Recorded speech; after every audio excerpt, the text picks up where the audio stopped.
What's up, everybody? Crazy Alaskan Kachan here today. Today we are unearthing the Ebon Dwarven wolf for the first time on my account for Elder Scrolls Online. It took me so long to get this. There are 17 pieces, and in order to get all these pieces you need... Well, some of them are easy to get. Like a lot of them you can get from the so-called... I feel bad calling them trash mobs. It's such a strange, like, derogatory term to refer to, like, an NPC, but at the same time they are. Like... I just recently started doing dungeon raids with my friends, and they called them trash mobs, ads. I'm like, what are all these things? I have no idea. So I had to look these up when I started doing stuff for my guild. I'm like, okay, that's what a trash mob means. Anyway, regardless, some of the pieces weren't too bad to get, but about maybe like half of them were just like pain and agony. Because a lot of them, you know, they're group dungeons, sure, but it's hard to get people to actually do group dungeons with you. So I ended up having to do a lot of them solo. Like, for example, I think Darkshade Caverns 1, I believe I had to do that delve at least 10 to 12 times on my own solo. The final boss included, that's the only way it drops, the leads.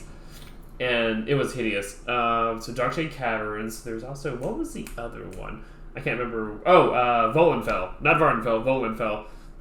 That was also horrible. And I think I had to do Darkshade Caverns 2. And that was, I couldn't do it on my own because it's just too hard for someone with my skill and like level. I'm just not good enough to do that. Anyway, so we tried, and didn't work out too well. So I had to resort to begging people basically in the zone chat. I'm like, someone help me. And thankfully, I am part of a pretty big guild, so eventually they were able to help me out. And I think I only had to do it about 3 times actually. So that wasn't bad. It was just breaking out of my shell. Because see, I still treat this game like it's a solo game, and I shouldn't, because that's literally, it's called Elder Scrolls Online for a reason.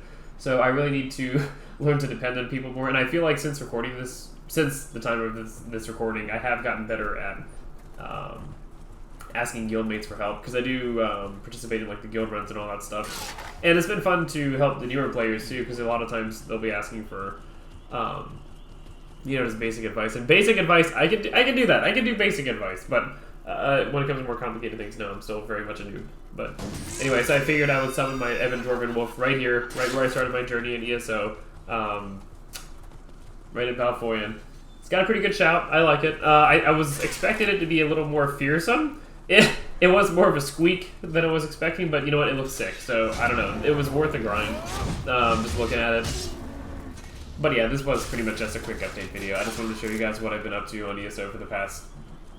not a month. You know what? No, this did take me a good 2 weeks to get, I think, because I was farming leads for a long time. I think I even started this before school got out, actually. No, yeah, no, I was actually. So I guess technically it took me about a month and a half. But, I wasn't playing full-time. I was maybe doing like an hour or 2 a day during the semester, during the last week of the semester. And it was rough, but I did it, and it's so worth it. And it isn't shown at the time of this recording, but I actually have a full set of Dwarven armor now, and I made it match to the Dwarven wolf as much as I could, and I'll show that in the next clip. But yeah, this is pretty much my Dwarven collection so far, with the wolf and with my little Dwarven Theodolite. That was a pain to get also, so that'll be another update video maybe.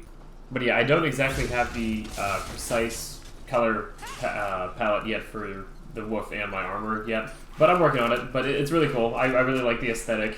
It's not like, it doesn't look like top tier gear or whatever, but it's cool. I don't know, I've gotten a couple compliments. I'm like, yeah, I like to have matching sets. It looks really nice.